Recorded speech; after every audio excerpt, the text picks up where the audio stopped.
फेरि नि व्यवस्था फेरि अवस्था चुनाव जिती जानेहरू वचनैमा नबस्दा यसपालि भोट फेरौं घण्टीलाई हेरौं वर्षौंदेखिको कुशासन र भ्रष्टाचारको अन्त्य गर्दै विधि र थितिको शासन स्थापना गर्न यो पल्ट घण्टी चुनाव चिन्हमा मतदान गरौं।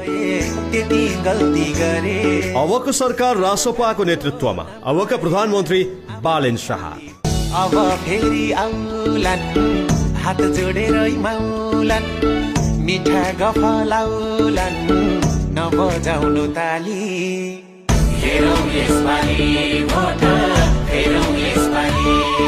बालेन शाहलाई प्रधानमन्त्री बनाउँदै राष्ट्रपाको सरकार बनाउन पाँचथरबाट महेन्द्र विक्रम थामसुहाङलाई विजयी गराउँ। पाँचथरका आवश्यकता र चाहनालाई राम्रोसँग बुझेका शालीन भद्र र जिम्मेवार नेता महेन्द्र विक्रम थामसुहाङलाई पाँचथरको प्रतिनिधित्व गराउँदै संसदमा पछाउन प्रत्यक्षतर्फको मतपत्रमा र राष्ट्रपाको सरकार बनाउन समानुपातिकतर्फ समेत घण्टी चुनाव चिन्हमा मतदान गरिदिनु हुन सम्पूर्ण पाँचथरे आमा बुबा दाजुभाइ तथा दिदीबहिनीहरूमा हार्दिक अपिल गर्दछौं।